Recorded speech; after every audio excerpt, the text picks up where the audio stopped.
That's been pretty much it for this week. I did beat Horizon. And I did something when I beat Horizon that I have not done in ages, where I did 100% of all of the base game's content, and I got to the quest where it's like, okay, go fight the final boss. And I'm like, well, I should try the DLC. And then I got one mission into the DLC, and I went, no, I'm gonna go and beat the fucking final boss. Really? Because I was done. I was finished. I was completely done. If I had been like, I'm not gonna beat the final boss until I beat the DLC, I would not have finished it, kind of thing. Was it the quality of it, or just you were emotionally? I was done. Yeah. I was like, because you get to the DLC and they're like, here's more collectibles, and I'm like, I don't want to. Also, I'm at level cap already. I have every skill in the entire game. So, and then I beat the game, and it ends really well. And I was like, wow, that was great. I don't think I ever want to even see Horizon ever again. Okay. I was like, that was a great experience. That is a great game. I really enjoyed it. That it ended on a really good thematic and emotional level. And I thought that the final sequence was really cool. And then at the very, very, very end, you get the post credit where they're like, what if there was a sequel? And I'm like, man, I don't give a fucking shit. I don't give a shit. It's interesting because you're experiencing something I was thinking about with like the full Elden Ring into Shadow of the Erdtree run. Oh yeah, no, I don't. Back out to final boss is not the way I would want to experience that game for the first time or ever. I am really happy having it the way it was done, which is time gap DLC.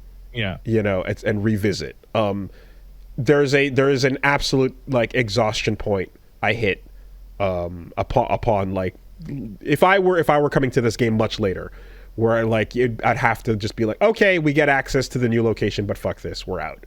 So for Horizon, it has a really specific problem that I've been talking to other people about. And the problem is endemic to the setting they have created. So the setting they've created is very interesting visually, like the robot animals and all that. But the way they built, the way their story works, gives them a problem that exists as soon as you are past the base game, which is the huge amount of the plot is being carried along by the mystery. How do we get to tribes with robot dinosaurs is the question that you are asking the whole game. And then you get all that information in a very clear, well-told, concise way, and it's super interesting. And then you are left with the most boring, like all the things in the past, all the how do we get here is super fascinating and super interesting. All the things that are happening now, bored to tears, couldn't care less. The politics of the fucking Sun Kingdom and the fucking Nora Matrix, who gives a fucking shit? It's all the mystery. Now that I have solved the mystery, and they're like, do you want to go up north and hang out with the Banuk? No, I don't give a shit. The part of the game that was interesting is done now. It's the setting. It's always that's the reason to play the game is the setting has you going, what's going on? Yeah, 1,000,000%. And like the second game gives more to that, but it doesn't give like there's no second mystery. No, right? exactly. And so it's like this should have been a one-time game, but because video games and franchises and Sony, it's, right? It's like fucking. You could only. I don't care. You could only learn about the post-apocalypse once. I'm looking at someone say that I'm wrong, and I'm like, I'm saying that I don't care anymore because I found out the mystery. You are wrong. You are wrong for what you said, though. that is incorrect. Oh, okay. The second mystery in the second game is who started the problem in the first game. I don't care. That's not interesting. Your opinion is incorrect. The part that's how do I get a robot dinosaur? That's really, really interesting. Okay. I mean, I do as a person on the outside here, that was my question was, hey, how's the twist a couple weeks ago? Because I'm like, it's great. Fuck Ted Faro. Because that's the answer. But I'm ultimately just like, yeah, like the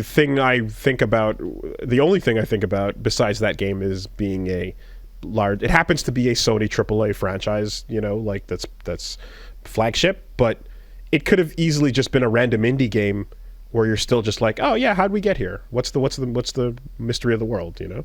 So yeah, and no, it's great. And I would say Death Stranding is a pretty good example of like, how the fuck did we get here? But even after you get those answers, you're like, okay, but what the fuck is that? Yeah, no, like, we have all the, like you said, how did we get here in Death Stranding? And like a guy who beat Death Stranding and obsessed over it for months, I'm like, I'm still not like 100%. And part of that, how we got here. And part of that is also why did we get here? Why in this particular way? You know, the threat could have been a lot of different things, but why does it manifest in this? And it's Kajumbo. Shut up. It's because of the genius Kojumbo and whales and shit. But yeah, like it is a really strange thing where like one half of the story is told so much more interestingly than the other half of the story. Mm-hmm. And one half of that story is the one that's going to continue on into future games, and it's not the right one. Okay. We're overall not, yeah, really liked it. And the other thing is like Horizon Laguna is not on the box. Squall is. Yeah. Horizon Forbidden West, it plays better and it's got, you know, it's mechanically more interesting, and it's like absolutely. But like I'm fucking super burnt out on Horizon style of gameplay. And I think I don't know if I described it here or on my stream, but Horizon has like a really specific problem with the way that its gameplay works, in that you have all these enemies that have complicated parts that you shoot off with various like elemental arrows or weapons. But then you solve encounters, like you discover the weak, because like robots have hard counters by your weapons. And so you discover that you can solve combat encounters. Like there's a correct method to defeat every enemy in the game. I feel like that happens to every overworld game, though. I feel like by the end of, you know, Tsushima or any of these things, you're like, you delete the struggle.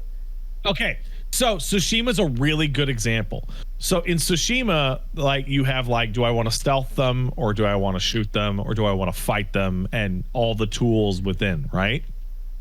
In Horizon, you're going to end up fighting a robot. But what I mean by solve them is, for example, the big T-Rexes, the big showpiece T-Rexes that you see, the Thunderjaw. You use your rope to tie them down, and then after you shoot them 6 times with that and they can't move, then you use the sniper arrow to blow off the cannon off their side. Then you pick up the cannon and shoot them for 40% of their health. Then you tie it down with your ropes again. Then you use the sniper thing to tear off the other cannon, and then you shoot them for 40% of their health. And then you find the one like canister that you can shoot with an elemental arrow, and that'll take out the remaining 15%. And then you shoot them with your high-powered like remaining arrows, and you kill them in like 45 seconds. I mean, like that sounds cool though. Like it's good to find those optimized to do that is cool paths. But I fought like 10 of those, and that situation was solved. Like I would encounter these as boss fights, and I would go, okay, well, then this, then this, then this. It's done. Like it's over. Right. Like learning to fight them is cool, but if you play enough of the game, you discover that like everything has a like defined solution. Okay, that's like kind of like a microcosm version of what Monster Hunter becomes, though, right? No, it's not, because monsters in Monster Hunter are super tough, and they last for a really long time. Yeah, you got to do multiple rounds of these, like, you know, chunks of life until they run away. They also like vary up their attacks constantly. Okay. Where like it is a system of hard counters, and a system of hard counters means that you discover the hard counter, and then you do it, and the gameplay then boils down to executing on the method that you know how to do it. Did you play Doom Eternal? Yeah. Okay, you remember the difference between Doom, where there were things that were good against enemies, and then in Doom Eternal there were things that killed enemies immediately outright? Yes, yeah, the chain. That's the difference between Monster Hunter and Horizon. Problem solver. There's a good way, and then there's a right way. Oh, okay. I thought that at the highest levels, like Monster Hunter was like an artful, like just you go in and you know exactly what the behavior is going to be. No, you are thinking of the GIFs that Sun High Legend would post. That's what you are thinking of. I mean, they're so on point. They are. But no, like high-level Monster Hunter fights are just they're a mess. They're boss fights. Gotcha. You're still karting. They're closer to a character action game than they are to a graceful dance. You're not perfectly getting those guard points into crumples then. No. Okay. So when you do get the perfect guard impact or whatever, you're like, oh my god, that's incredible. This is the most amazing thing ever. Oh my god, it's amazing. Damn. Okay. But yeah, man, Horizon just doesn't appeal for like a long-term franchise the way that Ghost does. Well, and you were also like kind of like running marathon sessions on it, right? Like, yeah, of your own volition, this would have been slowed out a lot. It took me over a month to do it. I was playing like maybe an hour a day. Okay. You know, like I